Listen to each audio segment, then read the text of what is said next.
I mean, hello, darling. Sir, please. Do you need some sir, help? Sir, Do you please. need some help? Sir, please.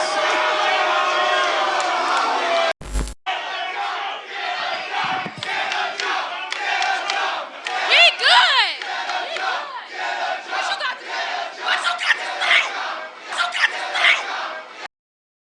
So here we are, Mr. Milo Yiannopolous, a gay conservative Greek Jew, was invited to DePaul University. Now, many of these events that he goes to, him and Steven Crowder and also Based Mom, Christina Hoff Sommers, often get interrupted by SJWs, that's social justice warriors, and also the Black Lives, as I call it, Black Lives Matter crowd, or how they're better known as the Black Lives Matter crowd. By the way, Mr. Yiannopolous and Miss Sommers were involved in a big thing online called Gamergate. To briefly touch on it, because I don't want to deviate too far away from the topic, Gamergate was about sexism and politics and all kind of SJW culture within video gaming, coming from video game journalists, the gamers themselves, maybe even some politicians. That's the general gist of it. I know I didn't cover it all, and I know some of you that are more educated about the subject can tell me more about it in the comments below. But back to the story.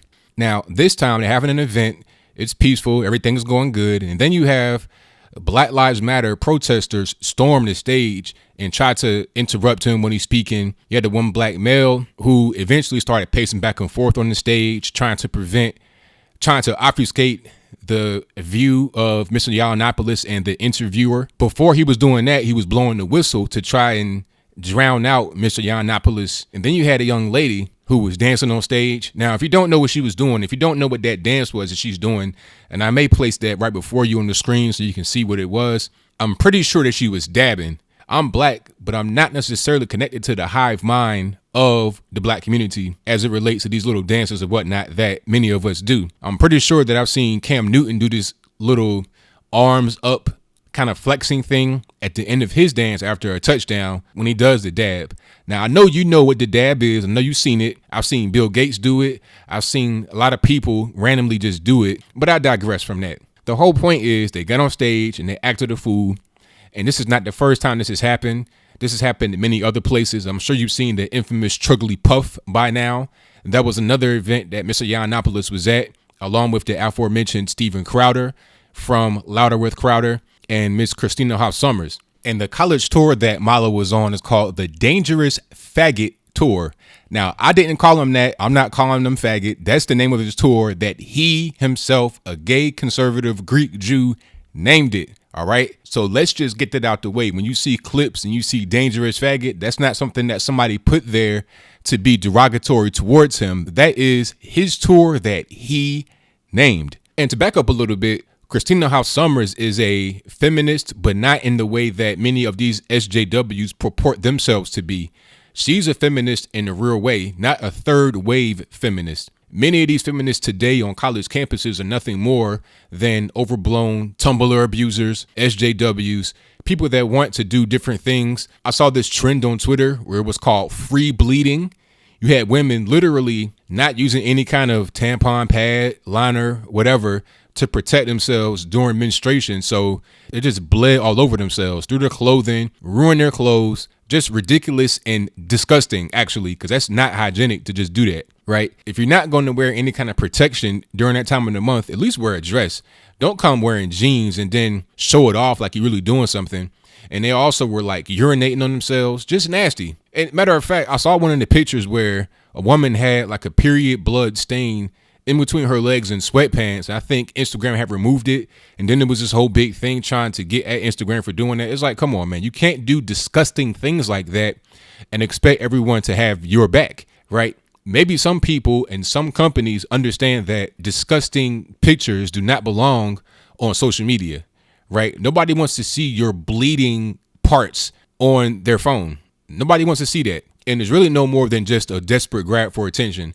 This is out of college, this event here where the Black Lives Matter interrupted Mr. Yiannopolous. And many of these kids are completely unfit to handle the real world. They come from homes where they have been coddled, protected by their mommy and daddy. People that claim to be oppressed or working for the oppressed probably never seen a day of hardship in their lives. They're coming to college and they're trying to get attention. They're trying to make themselves feel valid and important, but really they're not important. They're not valid.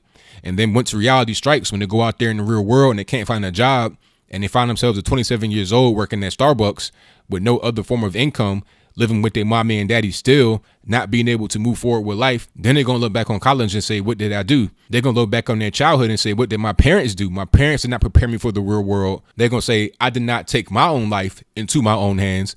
So then at that point, who's going to be to blame? These are the people that you see out there at Trump rallies acting the fool.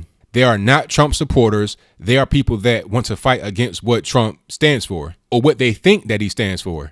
What they think that he stands for, and part of what he actually does stand for, is to get America back working again, to get rid of all this nonsense that is around these college campuses. People that think that the country owes them something and they don't owe the country anything. The country does not owe you anything. You owe the country. Just like JFK said, don't ask what the country can do for you. Ask what you can do for your country. What will you contribute to society that is greater than just going out there and causing havoc?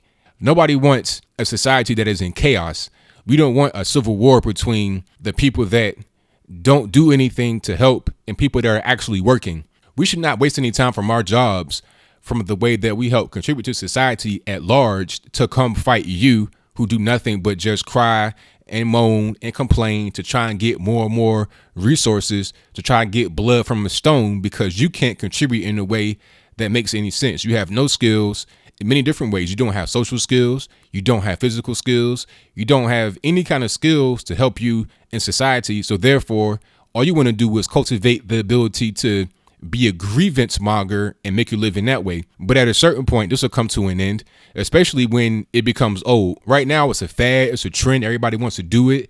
Everybody wants to be cool and they want to get on stage and dab and whip and nay and blow whistles and do all this, that, and the third, pace back and forth, intimidate gay Jews on stage, acting like you're an oppressed minority. In reality, Mr. Yiannopolous, being a gay Greek Jew, is actually the minority, right? He's a minority that's being oppressed and not you. There are less gay Greek Jews in that building at DePaul than there are blacks, right? So how can you say that you're the minority that is oppressed? And how are you oppressed, sir? Mr. Black male, Mr. Black female. I don't know your names, but if you hear my voice, tell me in the comments below, how are you being oppressed? I'm pretty sure that if you go into DePaul, that's not a free school to go to. That's a pretty expensive school. I went to a community college and I'm able to do more than what you're doing right now. So you tell me, why is it that you are at this expensive school not doing anything to further your life? And if you are, then why are you wasting your time trying to fight against people that have a different opinion than you? Why is that such a bad thing to have? Just because you disagree with somebody does not mean that you should be able to storm the stage,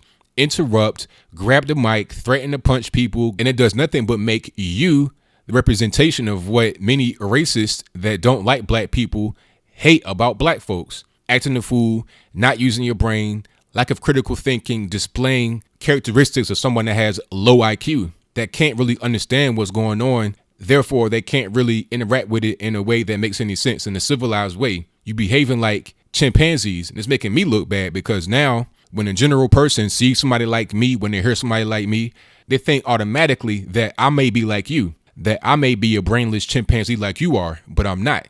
And it's not even me complaining about racism. It's me complaining about people like them that crash the stage and make it harder for the rest of us to break away from that kind of mold, because there's too many of them. And I feel like it's almost too few of us. But in reality, I think what's going on is that there are too many of them that are loud and vocal and get a lot of airtime on TV. And those of us that are actually contributing to society, going to work every day at the shipyard, at the doctor's office, at the post office, wherever we work, whatever we do, we don't have the loud platform to get on stage and represent the rest of Black America. All we do is just go to work, come home every day, raise our kids, and do that, and that's it. We don't behave like you in a very public way. So in reality, what I want you to do, if you're listening to me, black male on stage that crashed the show, and ridiculous black female on stage that crashed the show, I want you to stop and think about what you're doing. You're not helping anything by your behavior. You're making it worse for people like us, because now you become the de facto representation of Black America to people that have not even been to the U.S. They're looking at this from Europe, from different parts of Africa, Asia, South America, etc. And they're like, wow, is that what America is like? Is that what black folks in the US are like? Wow. So now you have to be on guard and think that many black folks may be like that, because this is not the first time this has happened. This is a repetitive action from Black Lives Matter, pardon me, and other subversive black groups. Right. Then you have their white liberal handlers who don't make the situation any better. They treat you like you are pets, like you really are monkeys. You don't really understand that. You think that the conservatives are the ones that look at you as monkeys, and maybe they do, some of them at least. But the reality is those white liberals you had on stage with you and or outside of the stage when Mr. Yiannopolous left and they marched to the actual, I think it was the president's office or the dean's office. Those people that were out there with you look at you as their pets, like a pet monkey, a pet dog, or a pet gerbil. They think that you have limited IQ resources to be able to control yourself, to be able to handle yourself. So they got to handle you for you. They do everything but put a leash on your back and walk you around and let you defecate on the school grounds. That's what's going on. Love it or hate it, it doesn't matter. It's the reality of the situation. It's truth. And I love black folks enough to tell you the truth and then be harsh with it, right? So just tighten up and do better.